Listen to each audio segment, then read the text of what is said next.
Hello, welcome to News Round, a recap of stories that made headlines during the week. Coming up, organized labor down tools on Monday to register their displeasure over hike in electricity tariff and lack of consensus on new minimum wage.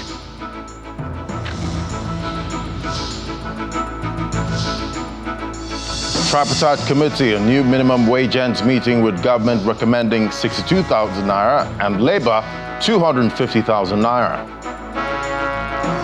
And heated debate at the Senate's bill to ban open grazing scales second reading. Plus 37 dead in strike in UN school, Israel says used by Hamas.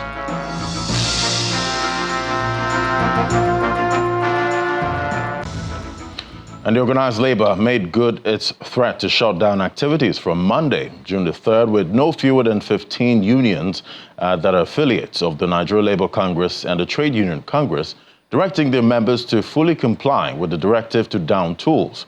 Workers in the nation's capital and other parts of the country stayed away from work in compliance with the directive. Let the masses breathe was the first thing workers demanded as they cited Channels Television's crew at the Federal Secretariat in Abuja.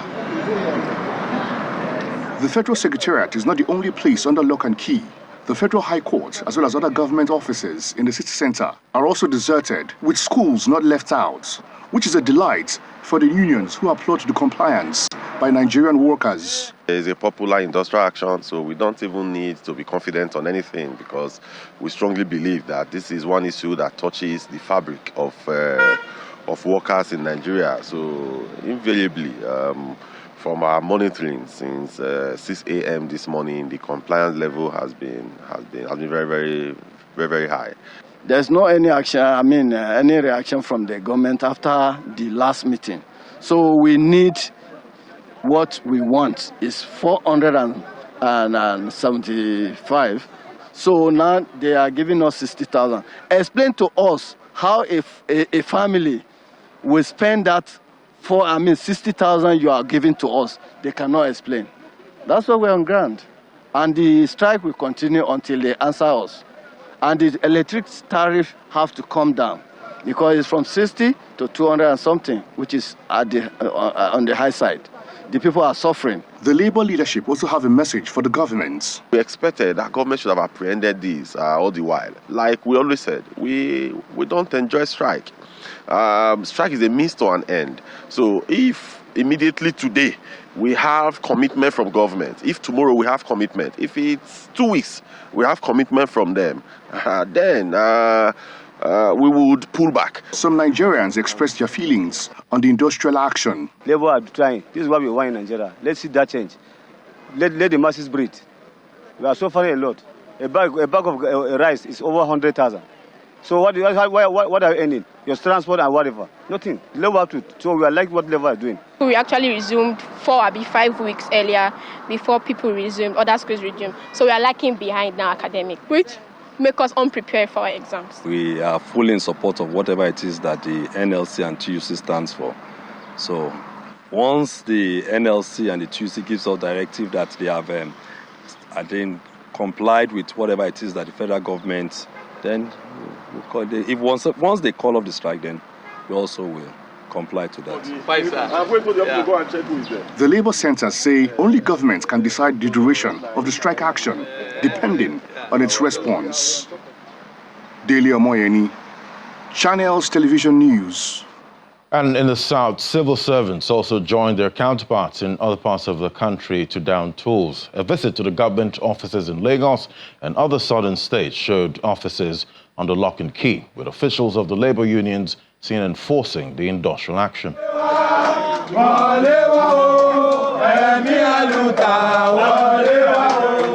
As organized labor strike takes full effect, the impact in the southwest begins in Nigeria's commercial capital, Lagos. In Alausa, the seat of power where most state government offices are located, workers are locked out and business activities grounded. The roads are less busy for a Monday morning in Nigeria's commercial nerve center. The chairman, Nigeria Labour Congress, Lagos State Chapter, Fumisesi, says the union is out to ensure compliance to the directive issued by the executives. As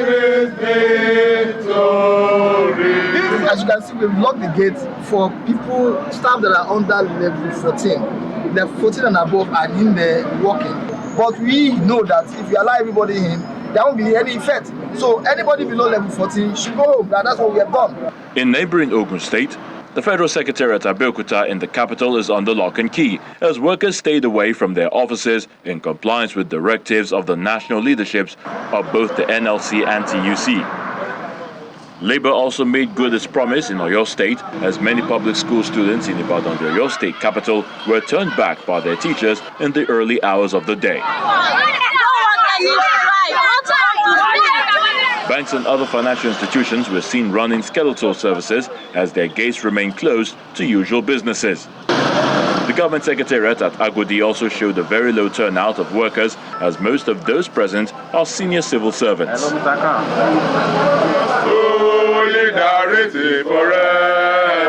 Still in the southwest, Ondo State is not left out as organized labor officials gather at the NLC secretariat for a brief meeting.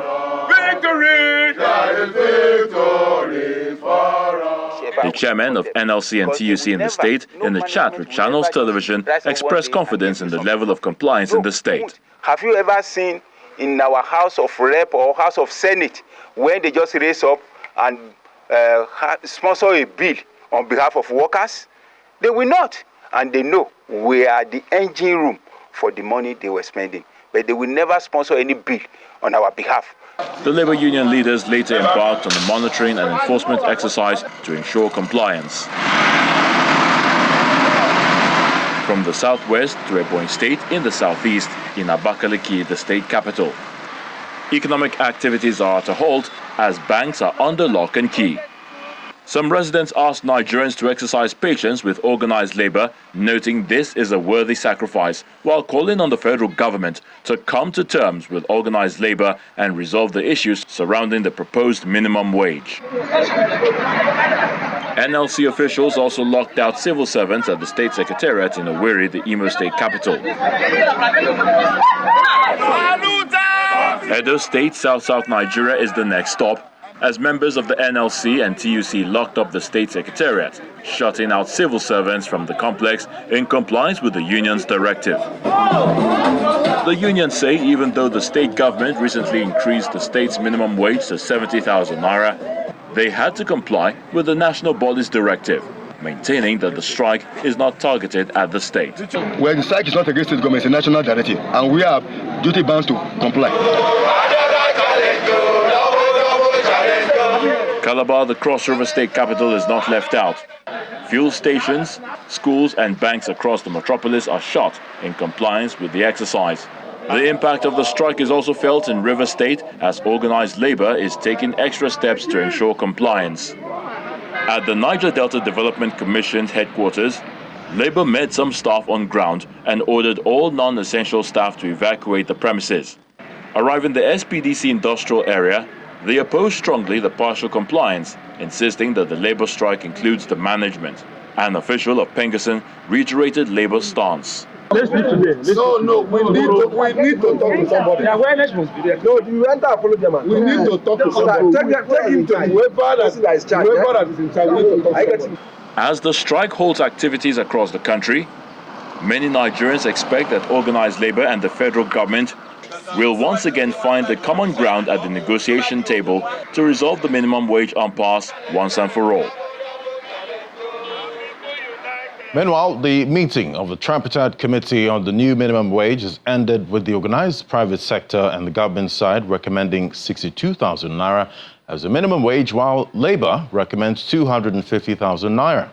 Recommendations from the meeting will be forwarded to President Bola Tinubu, who is expected to send an executive bill to the National Assembly for legislative action.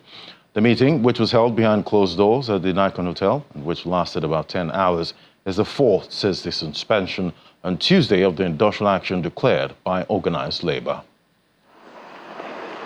At about noontime on Friday, members of the Committee for the National Minimum Wage began arriving for the fourth meeting of the committee since the suspension of the nationwide industrial action on Tuesday, June 4, 2024. Representatives of the four parties, namely the organized labor, the organized private sector, the state governors, and the federal government are all in attendance. After about 7 hours of meeting separately behind closed doors, the committee members filed out for another general meeting, where each group is expected to present their recommendations. At the level of our committee, we have reached near consensus, and it is our hope that by the time we get to the plenary, we will have a complete agreement. This time around, the meeting continued for another 3 hours, and at the end of it, members of the committee briefed journalists on the outcome of their deliberations.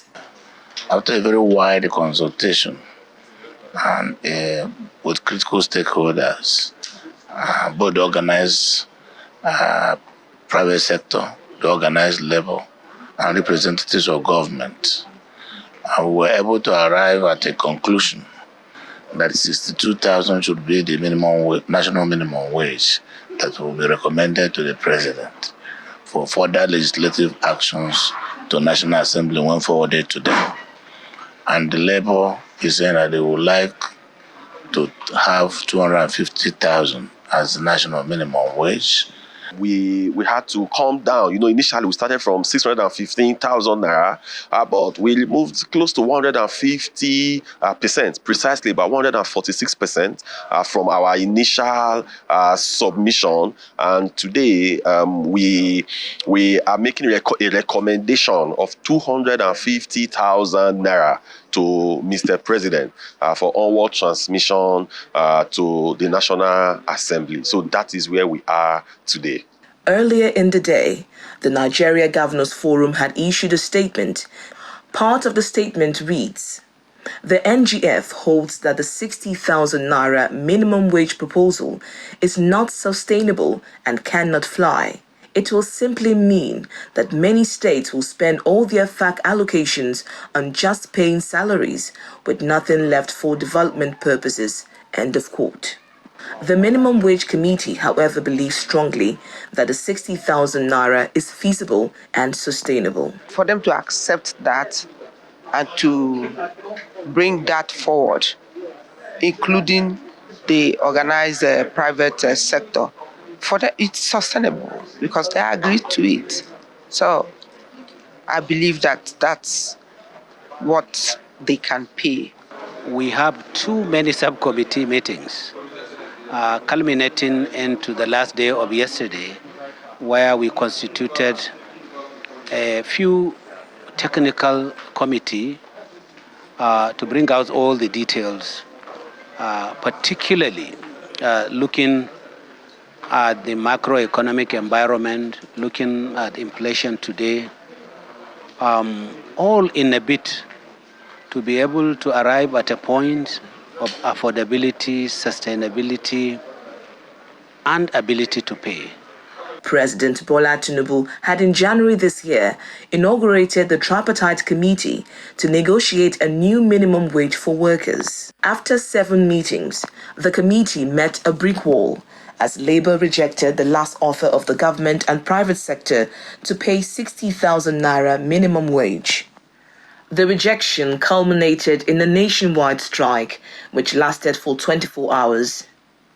Negotiations later resumed on Tuesday, the 4th of June 2024, which has led to the agreement to send 2 recommendations of 62,000 naira on one hand and 250,000 naira on the other hand to President Bola Tinubu for consideration.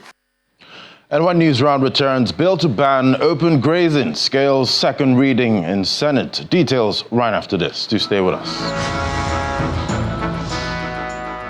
Welcome back. Well, in a move to finally bring an end to the farmer herder crisis, the Senate has passed through second reading a bill for an act to ban open grazing and establish ranches in the country. The passage, however, came with a slightly heated debate among the lawmakers arising from a portion of the bill which proposes that ranches be established in pastoralist states without forcing it on other states that do not have pastoralist communities. On the second legislative day of the week, lawmakers reconvene in the upper chamber as they reintroduce the intricate subject of ranching. The menace. In a lead debate, the sponsor of the bill, Senator Titus Zam, hinges his argument on the need to discard the old-fashioned open grazing and embrace ranching. Now is the time to put a permanent stop to the endless cycle of attacks and counterattacks by our people and their external collaborators. It also means that this is also the time for us to take another look at the law that makes land to be in the hands of states. The National Livestock Production Scheme was introduced under the Vice President. Everything was packaged, but some states refused. Then the arguments intensified as the lawmakers argued along polarized lines. We cannot resolve this issue if we are sentimental. Going by this bill, it will compound our crisis in Nigeria. Some people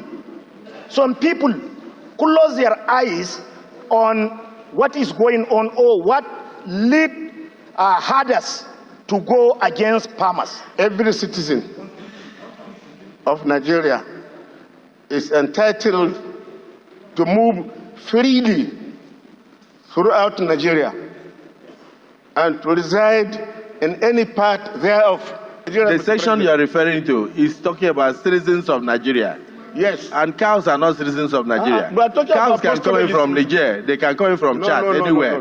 But cows are not citizens. So let's go to the public hearing. And I think we should combine the public hearing also with the national dialogue that we had earlier approved.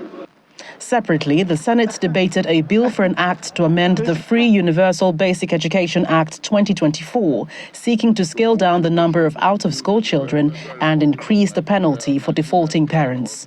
The sum of 2,000 as provided in the Act to be paid by defaulting parents in today's value of the Naira will not serve as a major deterrent. Hence, the inevitable need to increase the fine to 250,000. The bill subsequently scales second reading and referred to the Committee on Basic and Secondary Education to report back in 2 weeks. The Senate has also passed through second reading a bill for an act to establish the Nigeria Gold Industry Framework and Other Related Matters 2024 to intrinsically expand the exploitation and sales of gold and, most importantly, mete out appropriate sanctions for illegal miners in the country. From the National Assembly, Gloria Umezuke, Channels Television News. And the federal government says that going forward, mining companies will be mandated to provide insurance cover for all mine workers to secure them in the event of an accident. This pledge was made by the Minister of Solid Minerals Development, Mr. Dele Alake, when he paid a visit to Niger State to commiserate with the government and people of the state over the mining pit collapse, which trapped about 30 mine workers in the state. Meanwhile, Governor Umaru Bago has attributed the high level of insecurity in Shiroro and Muya local government areas of the state to the abundant deposit of mineral resources and calls for a census of licensed miners. Days after the deadly collapse of a mining pit in Galkago community, Shiroro local government area of Niger State, the Minister of Solid Minerals Development, Dele Alake, visits the state to condole with the victims of the incident. First, he calls at the government house where he is received by the governor of Niger State, Umaru Bago, in his office. The minister announces that the federal government will no longer approve any mining license that does not show any concrete remediation plan. We've also discovered that a lot of miners in the past will mine, they will dig, and after extracting and exporting, they move off to another mine site, leaving the pits unreclaimed. And those pits now become dangers to the host communities. And we've had to record casualties, maybe children or even adults falling into the pits unknowingly. So we are no longer going to approve any license to any miner who does not show us a plan of remediation, so that we reduce all the variables of danger associated with mining in Niger State and in every inch of the land of Nigeria. We can. Governor Bago attributes the high level of insecurity in Shiroro and Munya local government areas of the state to the abundant deposit of mineral resources and calls for a census of the licensed miners. As a state, in that region, Shiroro, Munya suffered a lot of insurgency from bandits, from a lot of bad people. But we know most of it is because of the kind of mineral resources that are there, and people are trying to grapple for what they can get. So if we have a census of people who have been given licenses around there, we can rearrange them in cooperatives, and be able to isolate them from these other bad people, so that we can also be able to have vigilance on them. It's very, very important. I like the idea of the insurance policy you are bringing on top. It's very important. Even if there is collaboration with the state government, wherever these mines are, we can, as a state, be getting royalties from them. We can, be able to create pathways, access roads into those places, and we will know that these people are there. Thereafter, the governor accompanies the minister to the IBB Specialist Hospital, where some of the rescued victims are receiving treatment.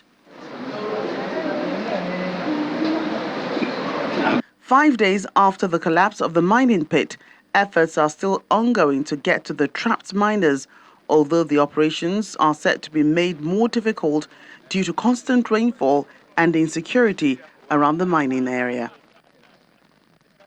Meanwhile, the military says it has neutralized over 9,300 terrorists and rescued 4,600 hostages between May 2023 and June 2024. The Director, Defense Media Operations, Major General Edward Buba, gave these figures while addressing a joint news conference organized by the Strategic Communications Interagency Policy Committee under the coordination of the Office of National Security Advisor in Abuja. The Defense Headquarters is hosting the first edition of a joint news conference, bringing together security, defense, and response agencies to address national security concerns. The Special Advisor on Strategic Communications to the National Security Advisor kickstarts the event as he attributes the successes recorded in the ongoing security operations in the country to the robust collaboration among security agencies. SCIPC has been established under the National Security Strategy 2019, and it has, among other responsibilities, the responsibilities to advise government on security communication, to strengthen strategic communication as a first-order capability in amplifying our national security objectives. The Director of Defense Media Operation reels out the successes recorded by the Armed Forces of Nigeria. 6,988 terrorist logisticians and informers across the various theaters of operation. And we rescued 4,641 kidnapped hostages during the period. Notably, 9,562 terrorist combatant fighters and their families surrendered to security forces during the period. And in the fight against oil theft, 1,437 perpetrators were apprehended with 363 neutralized. At the event, the Nigerian Police Force and the Economic and Financial Crimes Commission clarifies issues bordering on the arrest of journalists and the former governor of Kogi State. Let me put it on record that if a petition has been written against you as a journalist, I think the best thing you should do as a trained journalist, a certified journalist, is to honor that invitation and get across to the office of the first ground. None of them that have been victimized, quote unquote. And I want to be placed in proper perspective. He said that if Yaya Bello, if he was not arrested, then there will be no basis for him to go ahead, to arrest or to arraign or to prosecute anybody. And he was talking about the need to prosecute Yaya Bello. And I think it is public knowledge that the EFCC is already in court. I mean, there is no basis for him to resign again. The news conference, which attracted representatives from all military, paramilitary and response agencies, is aimed at cementing the relationships among security agencies and support organizations. The plan is to hold a strategic communication with journalists once a month. And finally, a news round. The United States has told Israel it must be fully transparent over an airstrike that killed dozens of people at a UN school in central Gaza on Thursday. The Israeli military confirmed it had conducted a precise strike on a Hamas compound in the school. The spokesperson of the Israeli Defense Forces, Daniel Hagari, made this assertion while speaking in Tel Aviv. And those are the top stories for the week. Thank you for watching. I'm Ladi Williams. Bye for now.